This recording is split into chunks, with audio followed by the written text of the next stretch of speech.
Assalamualaikum warahmatullahi wabarakatuh. Saya Talita Hurin Salsabila, nomor absen 32 dari kelas 11 MIPA 1 SMA Negeri 1 Bangkalan.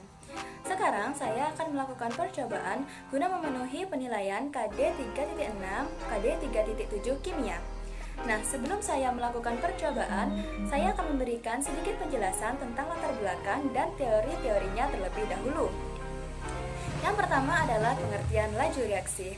Laju reaksi adalah perubahan konsentrasi reaksi ataupun produk dalam suatu waktu.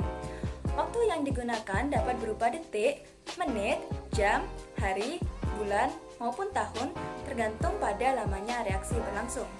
Seperti yang kita ketahui sebelumnya, laju memiliki kaitan dengan waktu. Nah, apabila waktu yang dibutuhkan itu singkat, maka lajunya besar. Sebaliknya nih teman-teman, kalau waktu yang dibutuhkan itu panjang, maka laju tersebut kecil. Artinya, laju berbanding terbalik dengan waktu. Dalam laju reaksi terdapat pula teori tumbukan.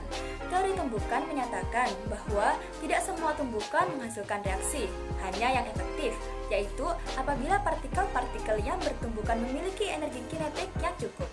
Dasar dari teori tumbukan menjelaskan bahwa laju reaksi berbanding lurus dengan laju tumbukan efektif partikel dalam setiap detik. Lalu, ada beberapa faktor-faktor yang mempengaruhi laju reaksi, yaitu konsentrasi, temperatur, katalis, dan luas permukaan bidang sentuh. Yang pertama, konsentrasi. Semakin besar konsentrasi atau semakin pekat zat, maka laju reaksi semakin besar. Hal ini ditunjukkan dengan larutan yang memiliki konsentrasi yang tinggi atau larutan pekat yang memiliki molekul-molekul yang berjumlah lebih banyak dan susunannya lebih rapat sehingga lebih sering bertumbukan. Hal ini mengakibatkan tumbukan lebih banyak. Yang kedua, itu adalah luas permukaan bidang sentuh. Luas permukaan bidang sentuh mempengaruhi kecepatan reaksi. Makin luas permukaan bidang sentuh, maka makin banyak kemungkinan terjadinya tabrakan antara partikel-partikel bereaksi sehingga makin cepat reaksinya. Semakin luas permukaan partikel, maka frekuensi tumbukan kemungkinan akan semakin tinggi sehingga reaksi dapat berlangsung lebih cepat. Yang ketiga ada temperatur. Peningkatan suhu menyebabkan peningkatan laju reaksi. Pada suhu yang lebih tinggi, molekul bergerak lebih cepat sehingga energi kinetiknya bertambah. Peningkatan energi kinetik molekul menyebabkan lebih banyak tumbukan yang menghasilkan reaksi menjadi lebih besar. Yang keempat ada katalis. Pengaruh katalis adalah untuk menurunkan energi aktivasi suatu reaksi kimia. Energi aktivasi adalah sejumlah energi minimal yang harus dimiliki agar suatu reaksi kimia dapat berlangsung. Katalis adalah zat yang dicampurkan dalam reaktan. Namun pada akhir reaksi, zat katalis tersebut tidak berubah menjadi zat lain. Sebagai perumpamaan, katalis saya ibaratkan sebagai makelar motor. Jika kita ingin membeli motor atau rumah, agar mempercepat proses pembeliannya, maka kita akan menggunakan jasa makelar. Nah, sama halnya dengan suatu reaksi kimia. Kita dapat menggunakan katalis untuk mempercepat laju reaksi kimia. Setelah mengetahui faktor-faktor yang mempengaruhi laju reaksi, kita dapat membuktikannya dengan melakukan percobaan untuk mengetahui laju reaksi kimia yang ada dalam kehidupan dan bagaimana perlakuan untuk meningkatkan laju reaksi. Sekarang saya akan melakukan percobaan tentang pengaruh katalis terhadap laju reaksi. Yang kita butuhkan pertama ada 2 buah panci yang sama besar, kemudian ada gelas ukur, kemudian ada termometer suhu, kemudian ada sendok stainless steel, kemudian ada stopwatch, dan yang terakhir ada air. Langkah-langkah yang pertama adalah kita ukur suhu awal dari air tersebut. Bisa dilihat pada termometer bahwa suhu awal dari air tersebut adalah 27 derajat Celcius.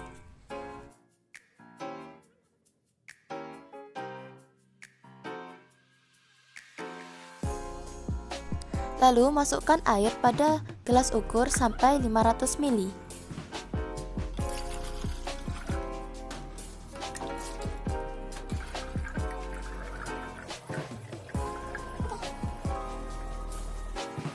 Setelah pas 500 ml, maka tuanglah air pada panci. Jangan lupa untuk mengukur kembali air sebanyak 500 ml dan tuangkanlah pada panci yang satunya.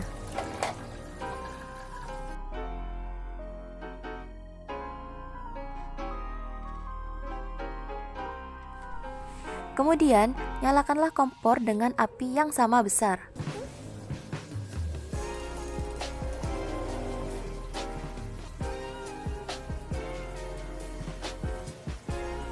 Kemudian, letakkanlah kedua panci tersebut pada kompor secara bersamaan. Lalu, masukkan sendok pada salah satu panci dan set timer pada stopwatch. Lalu, kita perhatikan bagaimana kondisi air pada kedua panci. Pada saat stopwatch menunjukkan waktu 2 menit 30 detik, dapat dilihat bahwa air dalam panci yang ada sendok stainless steelnya lebih banyak mengeluarkan gelembung udara daripada air dalam panci yang tidak ada sendoknya. Kemudian, pada saat timer menunjukkan waktu 3 menit, matikanlah api kompor secara bersamaan.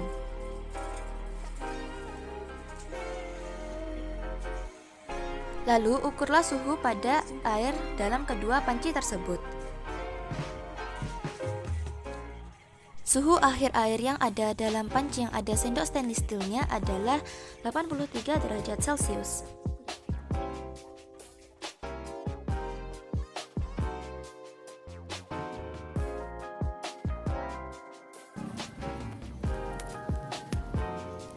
Sedangkan suhu akhir air dalam panci yang tidak ada sendok stainless steelnya adalah 75 derajat Celcius. Kenapa pada saat kita merebus air dalam panci yang telah ada sendoknya lebih cepat mendidih daripada panci yang tidak ada sendoknya? Karena pada saat kita merebus air, suhu air akan naik lebih lama dibanding suhu panci. Karena panci yang terbuat dari logam adalah penghantar panas yang baik, sedangkan air bukan penghantar panas yang baik. Panas itu akan merambat dari suhu tinggi ke suhu yang lebih rendah. Nah, air yang berada paling dekat dengan dinding panci akan panas duluan dibanding air yang berada di tengah. Dengan menambahkan sendok ke dalam panci, karena sendok juga terbuat dari logam yang menjadi penghantar panas yang baik, suhu sendok akan naik lebih dulu dibanding suhu air.